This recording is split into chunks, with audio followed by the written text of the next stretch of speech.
हाँ जी मित्रों, मैं मेगा ब्लोर। आज भी मेरे पास बहुत सारी यूट्यूब कम्युनिटी की इंटरेस्टिंग न्यूज भाई, वीडियो को अंत तक देखते रहना। तो बढ़ते हुए पहली न्यूज की तरफ बात कर लेते हैं एक विमेन के बारे में। तो रिसेंटली एक फीमेल इंस्टाग्राम इन्फ्लुएंसर ने भाई आईपीएल टीम जो गुजरात टाइटंस है उसको एक्सपोज किया। बेसिकली नॉट ओनली पूरी टीम को बल्कि उनके एक इंडिविजुअल प्लेयर को। उन्होंने कोई नाम तो नहीं रिवील किया, लेकिन वो लड़की बात करते हुए दिखती है कि गुजरात टाइटन के ही अभी करंट एक प्लेयर है जिन्होंने भाई उनका यूज किया है। उन्होंने काफी सीरियस एलिगेशन लगाया है उस जीटी के प्लेयर के ऊपर। मैं तुम्हें उनकी वीडियो दिखाता हूँ, क्या तुम लोग उस चीज को गेस कर पा रहे हो यार कि वो किस गुजरात टाइटंस के यार प्लेयर के बारे में बात कर रही हैं? अगर थोड़ा भी हिंट है तो कमेंट्स में ड्रॉप करना, मैं कमेंट को पिन कर दूंगा। Gujarat Titans player literally used a girl. मुझे नई नई टीम मिली है, मैं तुम लोग को बताती हूँ। There was this girl named Aditi and वो बंदी अपने स्नैप को लाइक पब्लिक करती है तो उसको एक दिन में 30-40 रिक्वेस्ट आने लगती है। उसमें से एक बंदा होता है ये गुजरात टाइटंस वाला player. So this guy texted her and उनकी बातें बातें होती है एंड तब अदिति को उतना आइडिया नहीं था ये बंदा कौन है। सो दे टॉक काफी एंड उनकी नॉर्मल फ्रेंडशिप हो जाती है। अब ये बंदा जहाँ रहता है वो सिटी में अदिति के भी रिलेटिव्स होते हैं तो वो उनको मिलने चाहती है तो उससे भी मिल लेती है। उसके बाद में Aditi thought that we just good friends, but this guy actually was planning to use her and उसने उसको बोला कि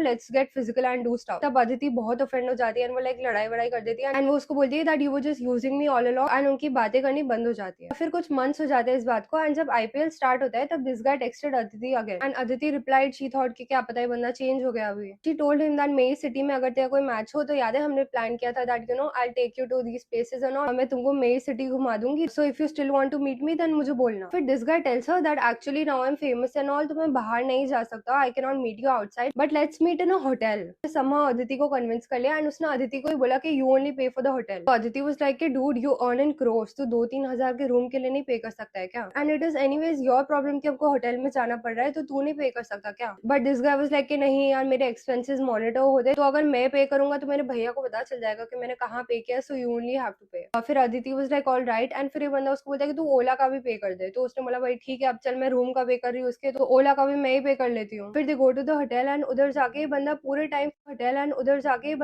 टाइम वीडियो कॉल पे लगा हुआ है अपने दूसरे दोस्तों के साथ एंड ये लोगों ने 2 बजे का बुक किया था। पता नहीं बंदा बोर हो गया है क्या, ये बंदा बोलता है कि मैं 1 PM ही चला जाऊंगा। तो Aditi is like dude we book till 2 PM, तू बोल रहा है 1 PM चला जाएगा तो थोड़ी देर और रुक जा, like you said that you wanted to meet me and like तुझे बातें करनी थी तो वील डू दैट। फिर दिस गाय वाज लाइक ठीक है I will not go and somehow ही convinced Aditi for physical stuff and फिर उनका ये सब खत्म हो जाता है तो 12 बज जाते हैं। कोई बंदा वॉशरूम जाता है, वहां से रेडी हो जाता है एंड अदिति को आवाज लगाता है कि मैं जा रहा हूँ एंड चला जाता है without a bye without a hug whatever. This guy just leaves and उसके बाद में obviously Aditi is feeling very used कि भाई ये तो क्या था and obviously then this guy never contacted her again. बाकी बढ़ते हैं न्यूज की तरफ बात कर लेते हैं Roadies and splits villa contestant Yogesh के बारे में। तो जो योगेश रावत हैं, तुम्हें पता होगा अभी उनका एक लफड़ा चला था भाई स्प्लिट्स विला के ही अंदर, उनकी एक्स रूरू एंड ऑल्सो उनकी करंट गर्लफ्रेंड आकांक्षा को लेकर। ऑल्सो रूरू ने भाई उनको एक्सपोज वगैरह कर दिया था यार कि ये काफी घटिया लौंडा है, ये यूज वगैरह करता है लड़कियों को। रूरू का ये भी कहना था कि उनको भी इसने चीट वगैरह किया है एंड अभी रिसेंटली तो भाई खबर आ रही है कि योगेश एंड आकांक्षा की शादी भी हो रही है। तो सीन कुछ ऐसा देखने को मिला था कि जब इनकी कंट्रोवर्सी हुई थी भाई तो उस टाइम पे जो रेबल किड है उन्होंने यार योगेश को काफी ज्यादा इंसल्ट कर दिया था, उनको स्लम बॉय बोल दिया था, रिक्शा चलाने वाला बोल दिया था कि देख लो भाई इसकी शक्ल कैसा बंदरों जैसा है, इस तरीके से। तो रेबल किड ने जो भी बोला था योगेश को, अभी योगेश उस चीज पे रिप्लाई करते हैं भाई, फुल लफड़ा बजा पड़ा है। स्ट्रॉबेरी और ये छपरी रेबल किड वो होती है ना बैडी, किसकी कौन सी बैठी है ये? मैं अगर आराम नगर का स्ट्रगलिंग एक्टर हूँ ना खचरनों की बैडी अब हमें बता रही है शक्लों के बारे में। एक्टर सारे सुंदर होते हैं, दैट मींस सुंदर, पर विक्स की गोली से सुंदर सुनना किसको पसंद है? वो तो बस खिचखिच दूर करने के लिए होती है ना। बाकी बढ़ते हैं नेक्स्ट न्यूज की तरफ बात कर लेते हैं यूट्यूबर अरुण पनवार के बारे में। अरुण पनवार की अभी जब कुछ महीने पहले शादी हुई थी, एक कंट्रोवर्सी हुआ था भाई उस टाइम पे, वही दहेज वाला, जहां पर भाई उनको शादी के अंदर 71 लाख का डाउरी मिला, ऐसा बहुत सारे लोग का कहना था। लेकिन पहले भी उन्होंने क्लियरिफिकेशन दिया है यार कि वो मुझे एज अ गिफ्ट मिला था। तो लोग यही कह रहे थे भाई कि गिफ्ट बोल लो चाहे दहेज बोल लो, बात तो सेम ही होगा ना, बस तुमने डाउरी या दहेज का नाम बदल करके उसको गिफ्ट रख दिया। लेकिन अभी recently Arun Panwar and also उनकी वाइफ, दोनों कई साइड से हमें रिप्लाई देखने को मिलता है एंड ऑल्सो उनकी वाइफ खुद रिवील करती है कि मेरा फैमिली बैकग्राउंड है वो काफी ज्यादा भाई अमीर है, वो खुद भी एक सर्जन है काफी बड़ी, उनके फैमिली में भी काफी ज्यादा डॉक्टर्स हैं एंड हमारे लिए 71 लाख रुपीस कोई बहुत बड़े मायने नहीं रखता। इतना ही नहीं, उन्होंने ये भी बताया कि शगुन एंड दहेज इन दोनों के बीच में काफी बड़ा डिफरेंस है, बिकॉज जो दहेज होता है वो खुद भाई लड़का सामने से डिमांड करता है, लेकिन जो शगुन होता है उसमें लड़के को पता ही नहीं होता कि उसको मिलने क्या वाला है या कुछ नहीं मिलने वाला है। तो दहेज ले रहा है, दान ले रहा है। मैं पहला ऐसा यूट्यूबर उन लोगों ने बना दिया भाई। मैं आपको क्लियर कट बात बताऊं भाई, ये डॉक्टर है, ये MS जनरल सर्जरी कर रही है, पढ़ी लिखी है, इसके ऊपर कितना इनके माँ बाप ने पैसा लगा रखा है ना, वो बहुत बड़ी बात है। नॉर्मली एक बेसिकली एक डॉक्टर जो होता है डॉक्टर से शादी करता है। मैं एक यूट्यूबर होते हुआ इन्होंने हमको मतलब चूज करा भाई शादी के लिए। क्या कुछ सीरियसली लगता है कि यूट्यूबर एक जनरल सर्जन जो है बहुत बड़े ओहदे पे, एमबीबीएस छोड़ दो, तो जनरल सर्जन है जो एमएस कर रहा हो, उससे दहेज मांगेगा?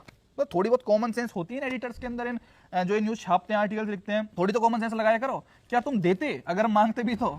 नहीं। और ये जो दहेज बोला हुआ है ना, दहेज वर्ड बहुत ज्यादा कॉम्प्लिकेटेड होता है, वो प्री प्लान्ड होता है, इसमें प्लानिंग का पी भी नहीं था। आपको खुद पता था क्या 5 मिनट पहले कि क्या होने वाला है या क्या नहीं होने वाला? वहाँ ये पता है बेसिकली जो पूजा होती है ना लगन सगाई की, उसके लिए ही बैठे थे, और इनके लिए भी एक काइंड ऑफ सरप्राइज ही था, और हमने भी एक्सपेक्ट नहीं किया था कि ये अमाउंट इतना बड़ा लगेगा, क्योंकि भाई ये पैसे वाली फर्म है, और अब एक डॉक्टर है, भाई डॉक्टर है, मतलब आप समझ रहे हो यार, इनको लगता ही नहीं वो अमाउंट बड़ा, लोगों को पता नहीं क्यों लग रहा है यार। अगर 71 लाख की कोई गाड़ी खरीद लेना तो वो 1.5 करोड़ की भी कम ज्यादा ना लगे लोगों को, पर वो रहे ना दहेज वर्ड के साथ अगर 71 लाख जुड़ गया, फिर इतनी बड़ी बात बन जाती है कि अरे 71 लाख एज अ दहेज, 71 लाख एज अ दहेज। वरना 71 लाख के अगर आप कुछ गोल्ड ले लो या कार ले लो या कोई प्रॉपर्टी ले लो ना, ऐसे लगेगा कि बस कुछ ऐसे बड़ा वो नहीं लगेगा, बट ये बड़ा बन गया, ये बस इसलिए बन गया क्योंकि दहेज और 71 लाख एक सेंटेंस में आ गए। दीदी एक और जगह मैंने कई जगह पढ़ा, एक तो क्या कि लड़की वालों ने इस पे आपत्ति जताई है, क्या ऐसा आपकी तरफ से आपत्ति जताई गई थी? क्या था कि हमने तो प्रेशर आया थी जब तो ब्याह करूंगा, ऐसा कुछ हुआ था क्या? नहीं, कोई इसमें आपत्ति वाली बात नहीं थी, और ये ना मेरे घर वालों ने काइंड ऑफ हमारे आगे के फ्यूचर के लिए ऐसे करके दिया था, और अगर ये मना भी करते ना तब भी वो देते ही देते, वो ऐसे फोर्स करते, इंसिस्ट करते, वरना किसी और तरीके से दे देते कि किसी प्रॉपर्टी के थ्रू दे देते, बट उन्होंने ये वाला रास्ता चुन लिया क्योंकि ये ज्यादा कन्वीनियंट और इजी पड़ता है। तो बढ़ता नेक्स्ट न्यूज की तरफ बात कर लेते हैं नकुल ढुल के बारे में। नकुल ढुल आ गए हैं भाई फिर से एक रोस्ट के साथ। सीन कुछ ऐसा देखने को मिला कि रीसेंट वाले लाइव स्ट्रीम के अंदर उन्होंने भाई एक विमेन की क्लिप चलाई थी, जहां पर भाई एक विमेन जो है वो अपने 4-5 साल के बच्चे को भाई सिखा रही थी कि कभी भी लड़कियों के कपड़े को देख के उसको जज मत करो, चाहे बिकनी पहनी हो चाहे साड़ी पहनी हो। अब एक्चुअल में वहां पर मेन दिक्कत ये आई थी यार कि वो जिस बच्चे को सिखा रही थी 4-5 साल का बच्चा था, उसको वैसे भी क्या ही प्रोसेस होगा यार कि बिकनी क्या होती है या ट्रेडिशनल कपड़े क्या होते हैं। तो अभी इसी चीज के ऊपर में हमें नकुल ढुल के साइड से एक इंस्टा स्टोरी देखने को मिली, जहां पर वो काइंड ऑफ ट्रोल करते हैं उसे विमेन को अपने कॉन्टेक्स्ट में। नकुल बेटा बताओ, is there something wrong with this dress? No, Papa. And this dress? No, Papa. और अब इस ड्रेस के अंदर? No, Papa. And how about this last dress? No, Papa. Any of them turning you on? No, Papa. Which one of them is most beautiful? All of them. All of them? Good. चलो जाओ, अब आप खेलो, आपकी पढ़ाई पूरी हो गई है। बाकी बढ़ते नेक्स्ट न्यूज की तरफ बात कर लेते हैं राज शमानी के बारे में। राज शमानी ने यार one of the best and greatest podcast अपने चैनल पे अपलोड किया है, जो कि उन्होंने किया है यार न्यूयॉर्क के पॉल रजौली के साथ। लिटरली ये जो पॉल रजौली है बहुत तगड़ा बंदा है भाई। लिटरली उसने राज शमानी के पॉडकास्ट के ऊपर एक बहुत बड़ा स्नेक लाया, जिसको देख के भाई राज शमानी की लिटरली भाई फट गई थी। मतलब कुछ लोग तो भाई ट्वीट्स वगैरह कर रहे थे यार कि पैंट में मुंह देता उस टाइम पे भाई राज शमानी, इतने गंदे लेवल पे वो डर गए थे। ऑल्सो काफी अप्रिशिएट भी कर रहे हैं लोग राज शमानी को कि भाई ऐसे ही नहीं ये नंबर 1 पॉडकास्ट है इंडिया का, कि भाई इतनी तगड़ी तगड़ी चीजों को भाई पुल कर रहा है अपने पॉडकास्ट के अंदर। मैं तुम्हें वो क्लिप दिखाता हूँ भाई, गूज बम्स आ जाएंगे। Come on, stand up. Stand up. Come on, you got this. Yo, let the warrior out. You're good. You're fine. Her head's nowhere near you. What if she... My question now, I want to start interviewing you. You ever been in this position on a podcast before? What's your favorite color?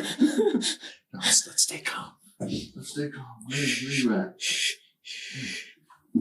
Come back. Back. So now we're going to let her slither over me, over you. She's going to move this way. Yeah, let her go. You feel all those muscles. What are you feeling right now? I don't know, man. Can you feel the muscles moving around your neck? I could feel and how she's transferring weight from here to here, and now she's trying to get out of me. Yeah, you feel how strong she is. Yeah. If you just take a big breath and hold me, it'll be crushed. Yes, this snake could easily crush both of us. She's so strong. Don't get her face, Naomi, please. तो चलो भाई इस वाली video के लिए मेरे पास अभी तक इतनी न्यूज़ थी। आगे जो न्यूज़ मिलेगी मैं आपको में बता दूंगा। हर के चैनल को सब्सक्राइब करना बिल्कुल ही मत भूलना भाई। 1 सेकंड लगता है, करो सब्सक्राइब। यहाँ पर मैं आपको daily YouTube communicated interesting news भाई सबसे पहले देता रहता हूँ। मैं मिलता हूँ तो मैं नेक्स्ट वाली वीडियो में। Peace out.